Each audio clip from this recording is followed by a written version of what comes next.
Portland Fire and Rescue and KGW News Channel 8 present Keeping Your Business Safe and Sound. Fires are devastating to a business. As an owner or manager, a fire is one of the last things you want in your building.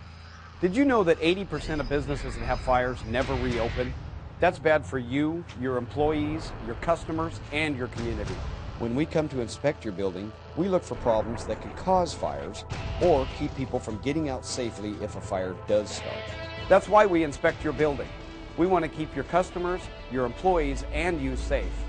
Now here's Senior Inspector Kim Kosmas with more. Our goal is to inspect businesses every 2 years. Certain places such as schools, hospitals, and jails are inspected each year. 10 to 90 days prior to your inspection, a letter is sent to your mailing address. This letter tells you about the pending inspection and gives you a reminder of the most common hazards that we will find in businesses.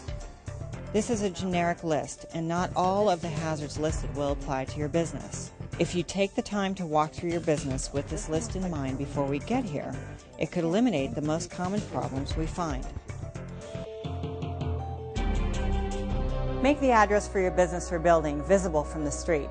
Emergency responders can't find you if they can't see your address. It needs to be plainly visible from the street and in a contrasting color to the background.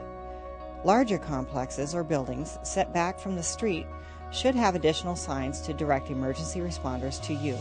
If it's difficult to find you, it will take valuable time for us to arrive. Remove obstructions and combustible materials from exitways, stairways, and fire escapes. The safest way out of your place of business in an emergency is through the exits. Make sure that storage and merchandise is kept clear of the exits and the exit path. Your main door is the most obvious exit, but don't forget secondary exits. These also need to be clearly marked. Illuminated exit signs must be fully lit at all times. In general, all exits, except the main door, will have one of these signs. Check to make sure all of the bulbs are lit. Replace the ones that are not working. Doors with self-closing mechanisms are there for a reason. They keep smoke and fire from extending to other parts of the building.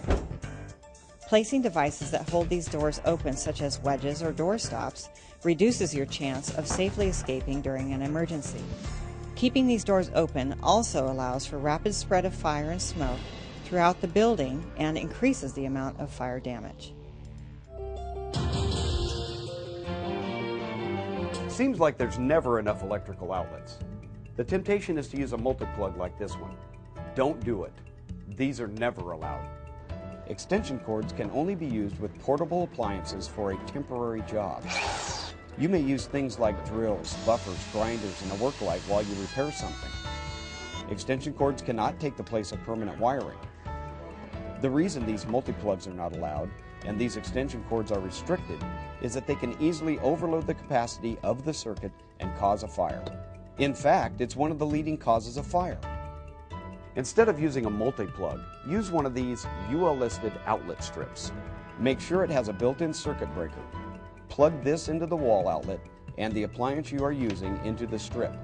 That way you have the protection of a circuit breaker. Electrical outlets and junction boxes need to be covered. When you turn on a light or plug something in, a tiny electrical arc can happen. Inspect the cover plates on all of your switches and outlets. Replace any that are cracked or missing. This keeps any potential electrical arc inside the switch or junction box.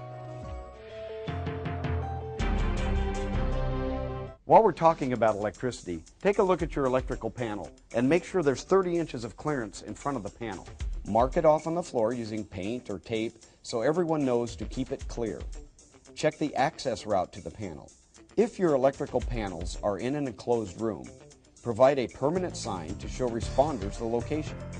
In an emergency, firefighters may need to find the panel to shut off electricity to the building or to certain pieces of equipment. Fire extinguishers need to be maintained monthly by trained people. You also need to have a written record of this maintenance. Without this record, you'll need to have a certified company perform annual maintenance for all your portable fire extinguishers. If you have employees trained to do the monthly maintenance and record keeping, the service done by the certified extinguisher company can be extended to a 6-year interval. The best inspection is one that you do yourself. Look around your business. Fix the problems as you find them. Keep your employees, your customers, and yourself safe and sound.